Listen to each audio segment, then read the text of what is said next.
And now, Suspense.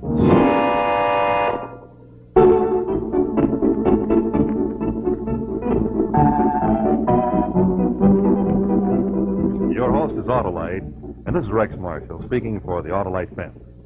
Autolite is proud to have won the privilege of serving the greatest names in the automotive industry, who use Autolite products as original equipment on cars, trucks, tractors, airplanes, and boats. And tonight, we're going to have the pleasure of saluting a distinguished member of our family, the Dodge Division of Chrysler Corporation. You know, the Autolite family includes nearly 30,000 men and women in Autolite plants in this country and in other plants in many foreign countries, as well as more than 18,000 people who've invested a portion of their savings in Autolite. And the family also includes 96,000 Autolite dealers and distributors across the United States, as well as more thousands in Canada and around the world. Yes, the Autolite family is a large family. And tonight, we all gather together to salute Dodge. A little later on, we'll have the pleasure of introducing Mr. E.C. Dock, General Sales Manager of Dodge, who will describe the importance of the Dodge dealer in community life.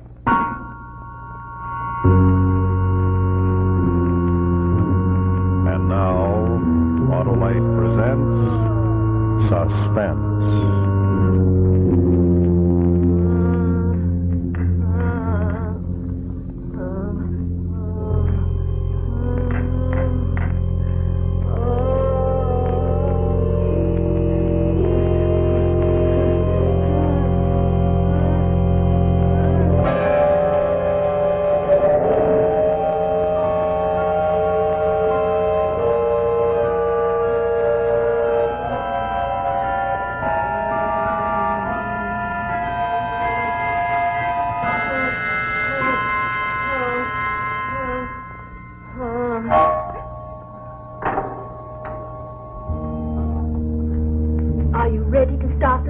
Now, Mrs. Cattermole?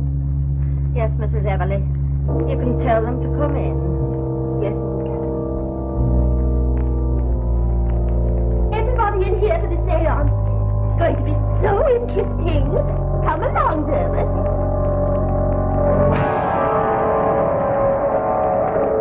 What's the matter? Nothing. Mrs. Everly, might I have a word with you outside, please? Yes, Sir Arrington.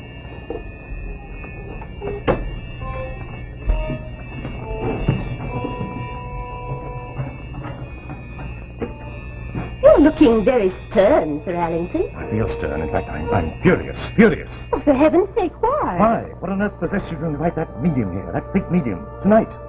I don't know. I thought it might be rather fun. Fun? You've very little sense of the fitness of things, Mrs. Eversley. Have I? It's a very tactless thing to do and dangerous. It was? I know perfectly well this party was arranged so that I might have somebody under observation without their being aware of it. Well, yes, of course I know that, Doctor. I agreed to help, didn't I? Then surely you must understand that a person whose mind is unhinged is under severe strain. Heaven knows what impulses may be released by that medium tonight.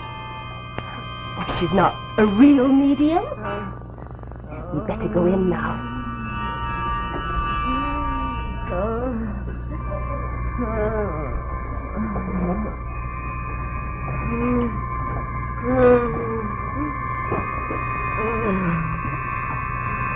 Now, we must all hold hands for the sake.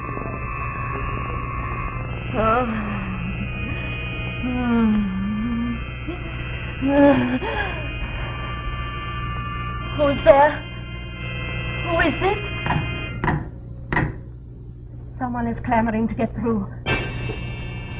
Oh, it's you at last, Shimakari. Have you anything to tell us?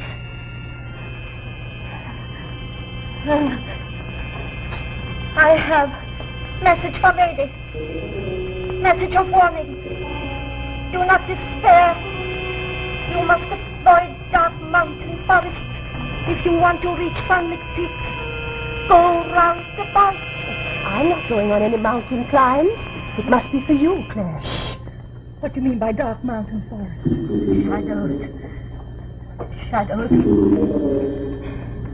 Messages for lady with scarf. Oh. Who's sending the message? Someone who loved you. message from another trying to get through. Claire, is your husband here? Yes, I'm here. Jack Trent, this is to warn you. Very important. Stay away from your house. Take advice. Do not go home. Jack Trent, you have very good friend here. That must be me, Jack. Friend, be careful. It is dangerous. Is there anyone else here who shouldn't go home? Yes. One other. Your uncle. I'm listening. Stay away from your house, Uncle. All three men. Be careful. But one in particular. Well,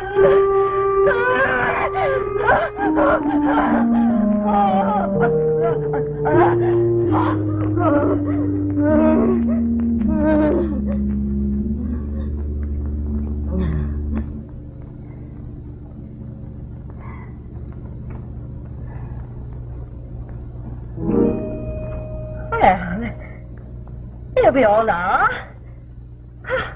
I'm back, am I? Thanks, please. Did it go off well? I hope so. We're all terribly impressed. Thank you, Mrs. Cattermole. Did Shiromaki come through? Most definitely. What's his nationality? Oh, he lived on Formosa in the 10th century. I'm dead beat. Oh, that fairly takes it out of one. They're all very quiet. There's a queer feel about this run tonight. What sort of a feel, Mrs. Cattermole? One that I don't like, Mrs. Trent. What precisely do you mean by that, madam? Well, unlike you mental specialists, we who deal in psychic phenomena touch only on the intangibles. I suppose you would insist that I was melodramatic if I said there was death in the air tonight. I might not, Mrs. Cattermole. Well, I consider that a concession from Harley Street. Deals in the studies of the mind. I bet they're cluttered up with all sorts of psychic delusions. Eh, Sir Arlington? Yes, I may. Let me help you, Claire. I believe all this has been too much for you. Don't be silly. I'm quite all right. Can I get you something, Claire? A drink? No, please. I'm quite all right. I don't want anything.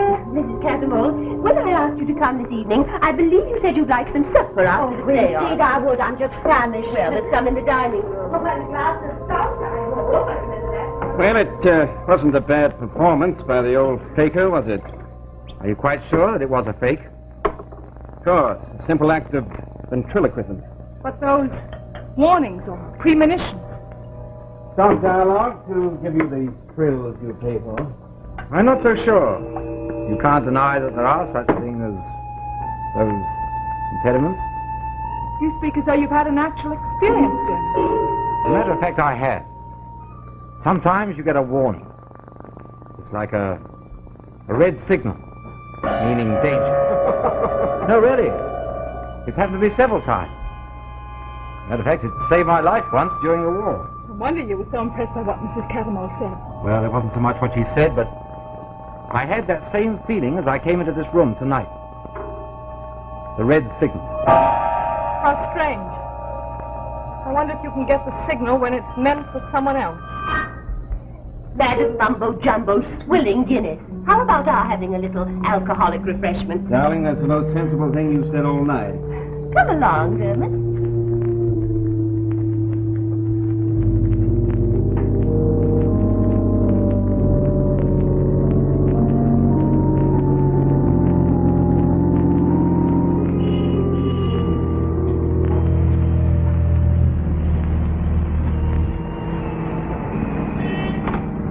Glad you came. There's something I want to say to you. What is it, Claire? I want you to go away for a time. To go away, but why? You're Jack's good friend, aren't you? Yes. That's part of the trouble. I've let myself grow fond of you, too fond. Claire. No, you must go away. I'm not very happy with Jack, but I can never leave him ever. Not if you know that I'm in love with you. You've got to forget about me. I can't. I've always loved you, ever since we first met. I know, but now it's too late. Why should it be? Because I cannot... Oh, Claire, Jack asked me to tell you that it's time you were going. The fog's getting worse. He said he dropped Mrs. Cattermole after he'd taken you home. Yes. The fog is bad. I better go. Dermot, good night. Good night.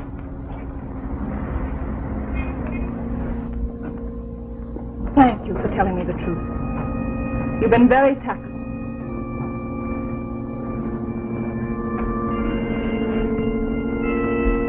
Uncle? What did she mean, thank you for telling me the truth? Are you here in your professional capacity tonight? Maybe. At whose request? Dermot, drive home with me, will you? I've got to talk to you. You sound very serious, Uncle. I am. Deadly serious.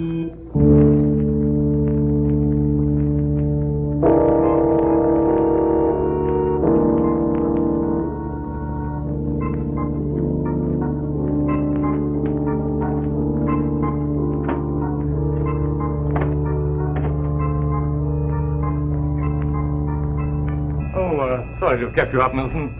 Decant a bottle of the 98 Coburn, will you? Yes, sir. What'll you have, Dermot? Oh, I think I'll stick to Scotch, thanks. Well, I've plenty of that. I won't keep you long. Is it my fancy, or is there a certain tendresse between you and Mrs. Trent? Look, Claire and Jack are my good friends. That is hardly an answer. You may think my views on divorce old-fashioned, but I must remind you that you are my nearest relative and my heir. There's no question of divorce. It better not be, and for a reason that I understand far better than you. You guessed right. I was there tonight in my professional capacity. There's certain information I had to give to Mrs. Trent tonight. You mean the information was a diagnosis? Exactly. There is strong suspicion of insanity. Close observation was necessary to confirm this diagnosis. I'm going to recommend a commitment.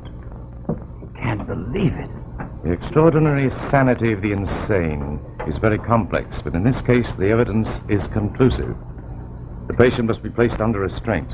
Restraint? But why? My dear Dermot, cases are only placed under restraint when their being at large may be a menace to the community. What sort of menace? In all probability, some sort of homicidal mania. Poor Claire. So she knew. That's why she said I must go away. Then she has more sense than I gave her credit for. We must all pity her. I don't believe it. Doctors can make mistakes. I don't believe it. I don't propose... Even if it's true, I don't care. I love Claire, and if she'll come with me, I'll take her away. Understand, my boy. If you do this, I shall have to reconsider my will. I don't care what you do with your money. I shall look after Claire. A woman who... If you say another word against her, Thank you. Thank you, Milton. You can go to bed now. Thank you, sir. Good night, sir. Uncle, I'm sorry I spoke the way I did. From your point of view, you're right, of course. But I've been in love with Claire for a long time. And if Jack can't take care of her, I will. I think that's all we have to say to each other. Good night.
Mr. Dermot West?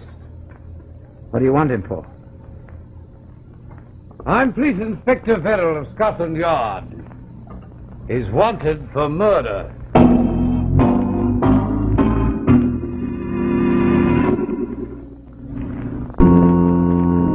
And now, the second act of The Red Signal, starring Tom Helmore and Beatrice Straight. Wanted for murder? Yes. About an hour ago, he shot his uncle, Sir Ellington West of Harley Street. Are you Mr. Dermot West's man? That's right. His valet. Clark's the name, Nobby Clark. I say Nobby, huh? Is your master at home? No, sir. You don't mind if we come in? All right, Benson. You better stay right there by the door. I'll have a look around. Well, now, Mr. Nobby Clark. What time do you expect your master back? Oh, should be home any time now, sir. He's out at a party. Yes, we know all about that. Oh, this is, one of these one-room deluxe flats, eh? You don't sleep here, do you? No, sir. And what are you doing here so late? You always wait up for his nibs? Well, only when he goes out to parties, sir. See, sometimes he needs a bit of help getting into bed. You mean he drinks? Oh, no, sir, no. He just likes a few spots when he's out on the razzle-dazzle. Pardon my curiosity, Inspector, but I can't quite take this murder in. Could there be some kind of an error? Oh, no, my lad, there's no error. Sir Ellington's servant, Milson, overheard your master threaten him in an argument over the old boy's will. Right after that, Milson heard the shot. He rushed downstairs and found the old boy slumped across the bar. Shot right through the heart. So it was this Milson's yarn what clinched it, eh? Tight as a drum, now, me lad. Well, lots of people make idle threats. How'd you like a nice glass of ale, Inspector? I got some Bass's number 1 in the fridge. Hey, that'd be a bit of all right, eh? That is number 1. That would set real warm on a cold, foggy night like tonight, eh? Up to it, me lad. Mind if I smoke? Help yourself, Inspector.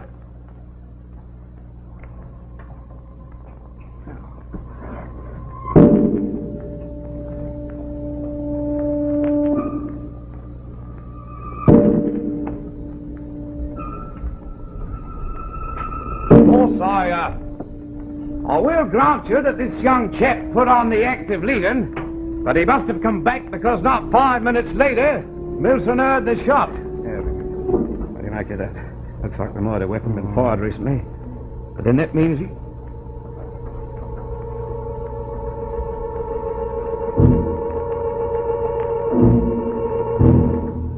All right, Mr. Dermot West, come on out.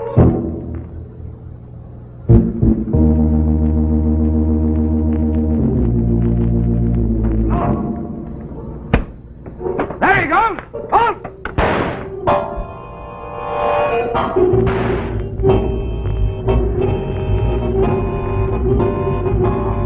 I think I got him in the shoulder.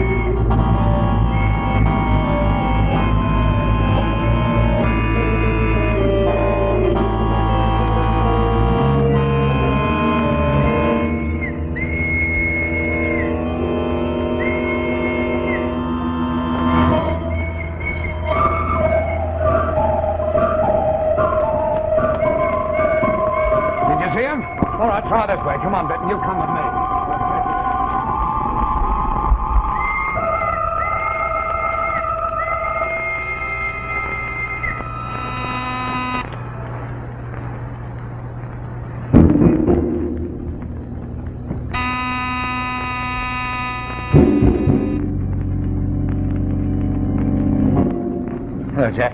Chalmers, what's happened to you? The police are at my flat. I gave them the slip, but they winged me. It's nothing much. Well, here, sit down. I'll fix it for you. Where's Claire? She's in the bedroom. Why? Is she all right? Of course she's all right. Why shouldn't she be?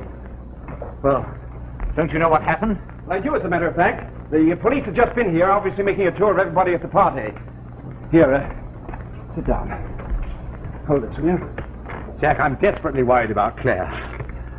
You didn't let her out of your sight, did you? After the party. This may hurt.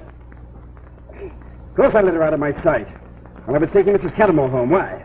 Look, my uncle told me about her tonight, before he was shot. It looked pretty bad for her. We've got to protect her. What do you mean? Well, the police found a gun planted in my flat. Wasn't it your gun? I haven't even got one. There's only one thing to do. Go to the police and tell them everything. I would, but there was something else at my flat. What? This.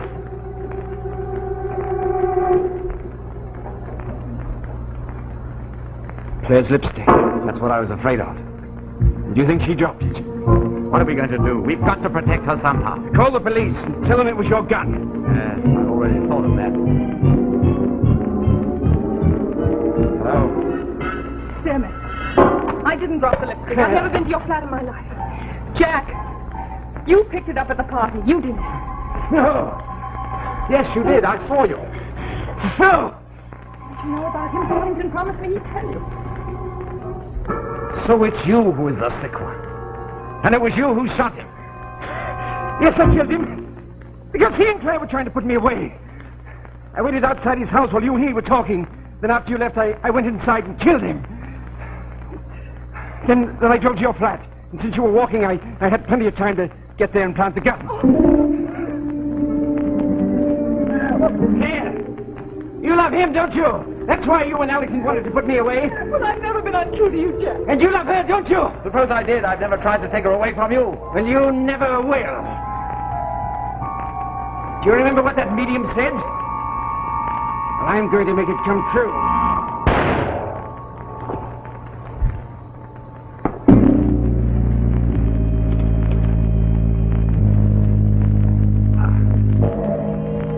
It's too bad I didn't get your red signal.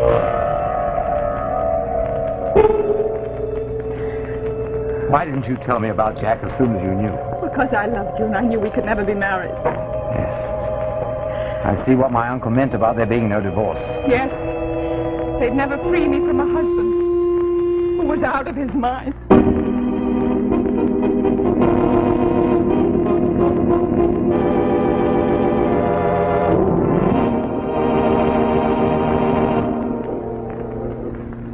And so we come to the end of another story of suspense brought to you by the Autolite family.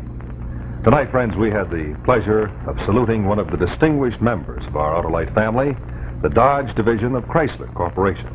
And it was an extra added pleasure to have had as our special guest, Mr. E.C. Dock, General Sales Manager of Dodge.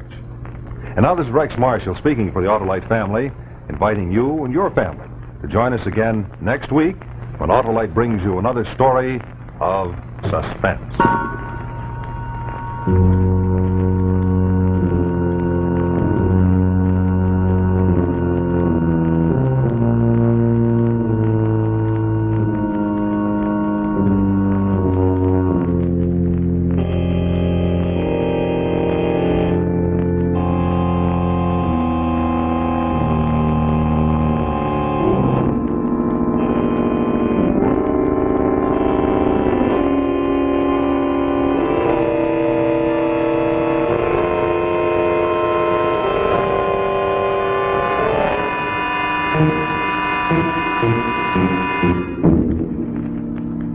Next week, our play is entitled Death Drum, a story well calculated to keep you in suspense.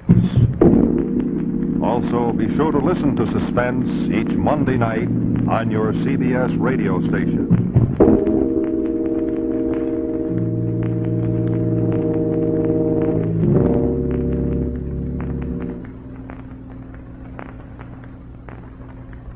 Here, ladies and gentlemen, is a picture of the Woman of the Year.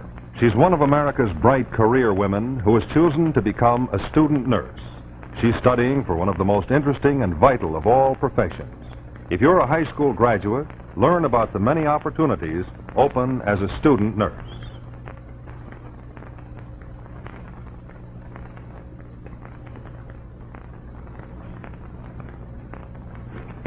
This is the CBS Television Network.